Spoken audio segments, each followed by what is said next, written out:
Angel Reese, wide open layup. Butter pecan bang, as that stuff would say. Misses a three off board. Misses another. It gets blocked by Aaliyah, who's not even really trying to block her.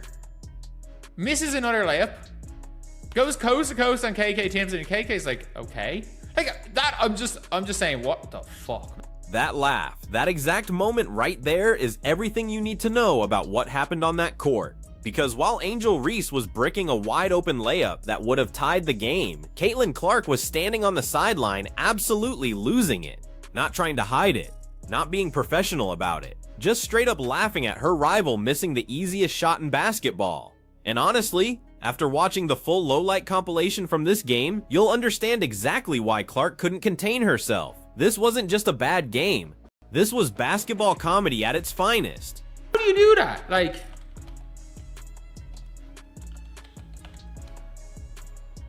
genuinely,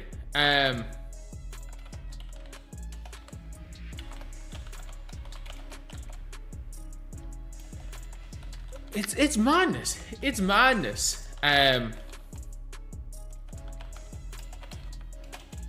But like, it's so bad. It's actually so bad. She's swatted by KK. She missed her for 7 field goals or something. Let's break down what we're actually looking at here. Angel Reese went out there and put together what might legitimately be the worst offensive performance in a crucial game this entire WNBA season. We're talking missed layups, blocked shots by players who weren't even trying to block her, getting swatted by guards, throwing up prayers that barely touched rim, and the best part, multiple flagrant fouls that somehow went uncalled. The refs were giving her every benefit of the doubt, and she still managed to turn this into a blooper reel. But here's what makes this particularly fascinating from a basketball analysis standpoint. This wasn't against some elite defensive team. This was against the Indiana Fever, who rank middle of the pack defensively, and the player who was absolutely destroying her? Kelsey Mitchell and KK, neither of whom are known as lockdown post defenders. For game. First of all, she has Aaliyah Boston hooked completely here. This is obviously an offensive foul. For game, she bricks an open layup and then shoves Aaliyah Boston off as Naz Hillman. I don't think she got it off in time anyway. And then Naz Hill missed the layup. Like, this is the worst, genuinely, the worst low-light compilation for a game ever. And I couldn't be happier. She flagrantly fouled multiple players in this game. Or, every time she kept hitting people. Watch that sequence again. She's got Aaliyah Boston hooked on her arm, which is textbook offensive foul territory, but the refs let it go. Then she shoves Boston off her after the miss, which should have been an easy call. Nothing. And this pattern repeated throughout the entire game. Every time she made contact with someone's face, every time she initiated illegal contact, she'd immediately run to her coach demanding a review, insisting it wasn't a foul. The audacity is actually impressive. What's revealing here is the contrast between how the game was officiated and how it should have been called. Angel Reese has built her entire game around physicality in the paint. She uses her body, she creates space with her elbows, she pushes defenders out of position. That's fine when refs call it consistently, but when you're getting away with flagrant contact and still can't convert, that's when it becomes a problem. This is my favorite WNBA picture of the season. It's Caitlin Clark just laughing at Angel Reese.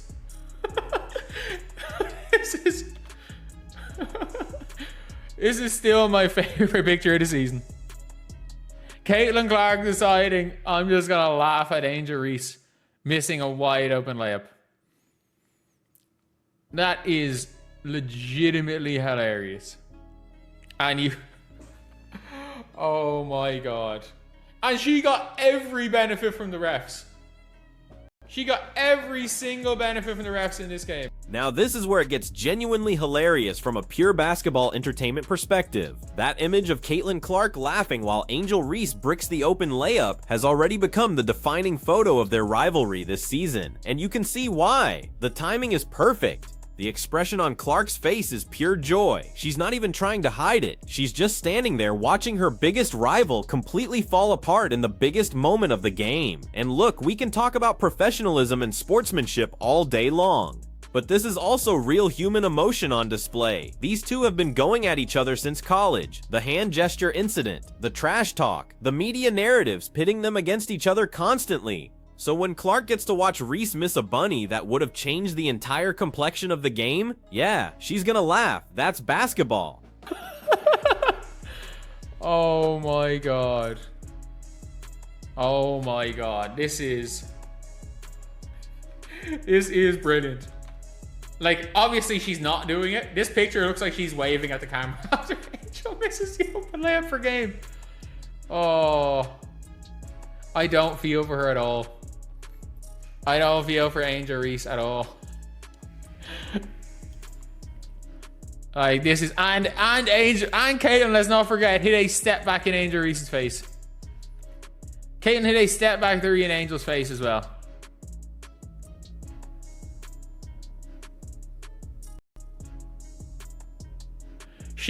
Here's the thing about Angel Reese as a basketball player, and we need to be completely honest about this. She's talented, she's a good rebounder, she works hard, she's got the physical tools to be effective in the WNBA.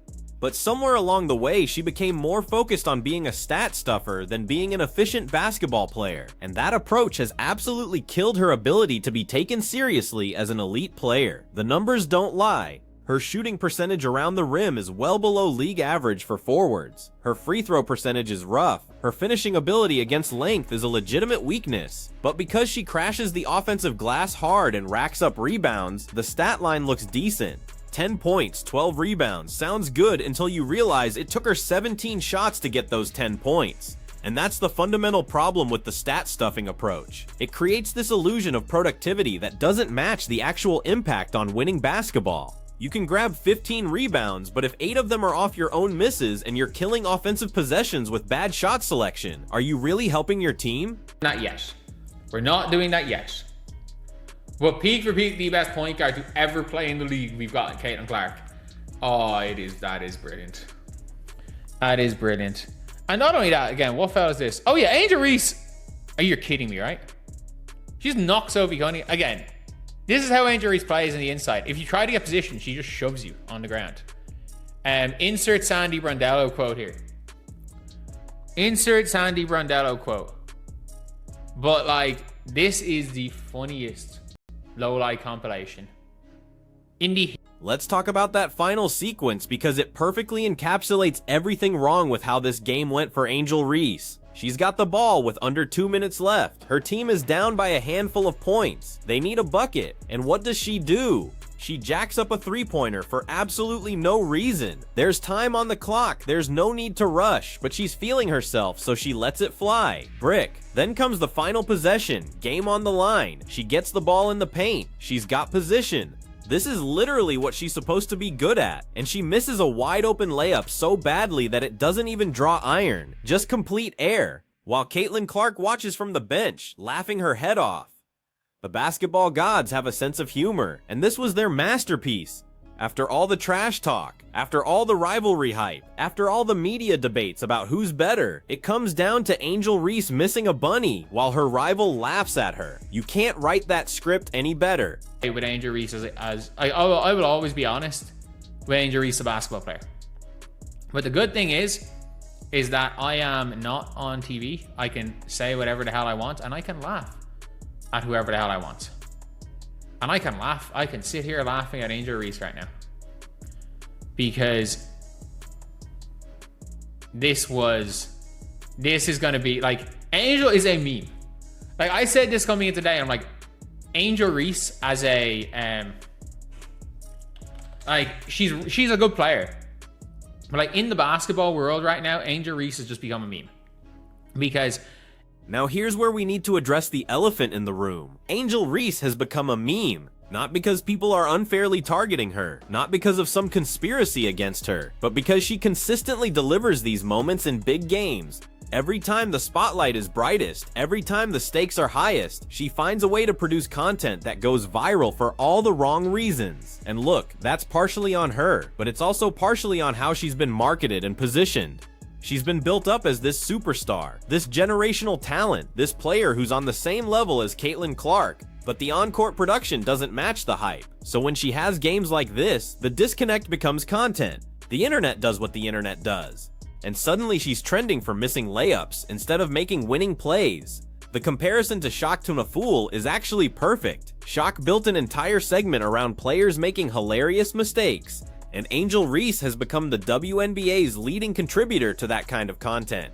That's not hate, that's just reality. When you consistently produce low-light-worthy moments in crucial games, people are gonna notice, and people are gonna laugh. That stuffer has absolutely ruined Angel's career. But I mean, so be it. So be it. Get better at layups. It's been too many years that we're not going to give her the benefit of the doubt. You got to get better at layups. If you're not going to get better at layups, then tough. I mean, that's the only way I can describe it. If you're not going to get better at layups, tough. People are going to keep making fun of you. You're not going to get better. But here's what's really interesting about this whole situation: the response to criticism. Every time someone points out the obvious issues with Angel Reese's game, there's this immediate defensive reaction. It's never about addressing the actual basketball problems. It's always about deflecting, about claiming people are haters, about pointing to the stat sheet like it tells the whole story. And that's frustrating from a pure basketball analysis standpoint, because the issues are fixable. She could work on her touch around the rim.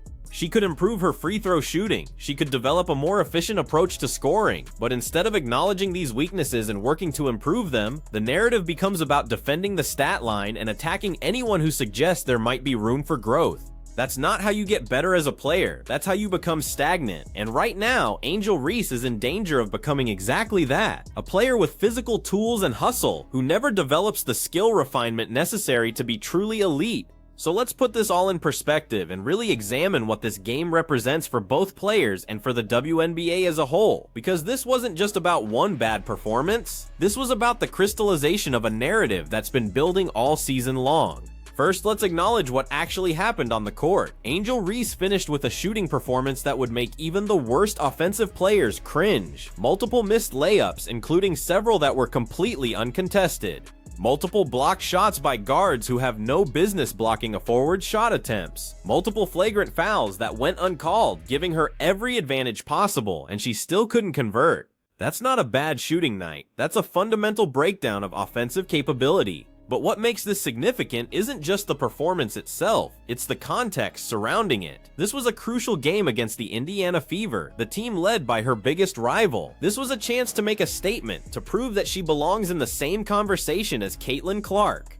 And instead, she delivered a performance so bad that it became instant meme material. That's a problem. Now let's talk about Caitlin Clark's reaction, because that's what really made this moment go viral. There she is, standing on the sideline, watching Angel Reese miss a wide open layup that would have changed the entire game, and she's just laughing. Not a subtle smile, not a hidden smirk. Full on, can't contain herself laughter. And you know what? That's completely understandable given their history. These two have been at each other's throats since their college days. The famous hand gesture incident where Angel Reese taunted Clark. The constant media comparisons. The manufactured rivalry that's been pushed by every sports outlet. So when Clark gets a front row seat to watch Reese completely fall apart in a crucial moment, of course she's gonna enjoy it. That's human nature. That's competition at its rawest form. But here's where it gets deeper. This moment represents everything that's been building in the WNBA this season.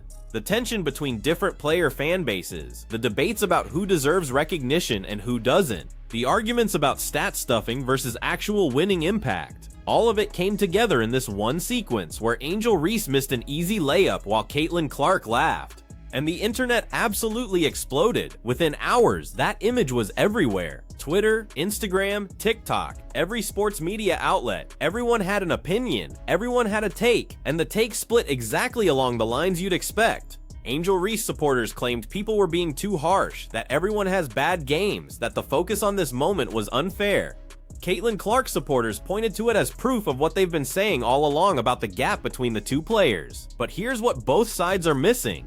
This isn't really about one game or one moment. This is about a pattern that's been established over the entire season. Angel Reese has consistently struggled with efficiency. Her shooting percentages are below average. Her finishing ability around the rim is questionable. Her free throw shooting is a liability. These aren't new problems. These aren't one-game aberrations. These are fundamental weaknesses that have been evident all season long. The stat-stuffing narrative exists for a reason.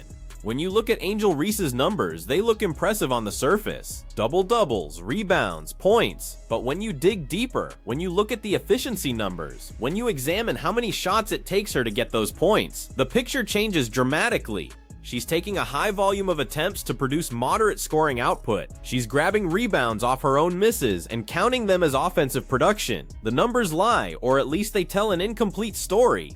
And this is where we need to be honest about what makes a player truly elite in the WNBA.